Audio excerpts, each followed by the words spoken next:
Dear student, today we will start the Mughal Empire.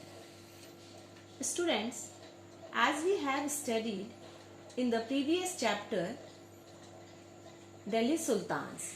As we know, there were 5 dynasties in this chapter. Last dynasty was Lodi dynasty. Ibrahim Lodi was the last king of Lodi dynasty.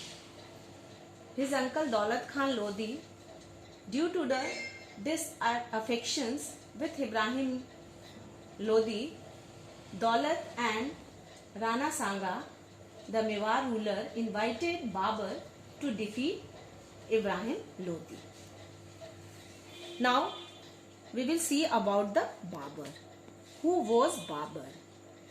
Jahiruddin Muhammad Babur was born on February 14, 1483. He founded the Mughal dynasty in India.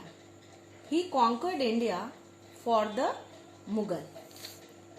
He fought a number of wars. He was so ferocious on the battlefield that he acquired the title of Babur. The meaning of Babur is tiger. He attacked Kabul and occupied it in 1504. This victory was significant because it led to the invasion of India. Now he turned his eye towards India, which was known for its wealth. He made several invasions into India through the Punjab border. The Sultanate was under the rule of Ibrahim Lodi. Lodi was very extremely and unpopular at that time. There was political chaos and Sultan's own brother and uncle wanted to get rid of him. At this time, Babur was invited by Daulat Khan and the governor of Punjab and Rana Sanga of Mewar to depose the Ibrahim Lodi and put an end to the Lodi dynasty. Babur agreed and attacked the Sultanate in 1526. This is called the first battle of Panipat. And in this war, Babur defeated the Ibrahim Lodi and founded the Mughal Empire in India. Now, I want to discuss the situation of India at that time.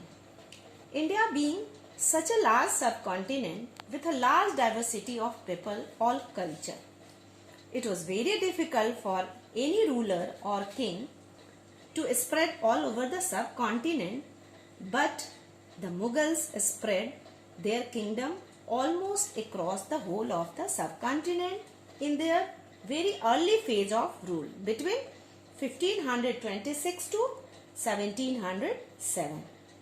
This was the period when the rulers from Babur to Aurangzeb expanded their kingdom across the subcontinent. After these rulers, also called the latter ruler, were not able to maintain the kingdom across the country. The latter Mughals were not that much impactful, because the foundation given by the early Mughals was so strong that the latter rulers were able to rule till 1857. In 1857, this is also called the first war of Indian independence, began with Sepoy Mutiny, means Sipahi Vidroh, under the leadership of Bahadur Shah Zafar, the last Mughal emperor. Thanks students. In next video we will study about who were Mughals.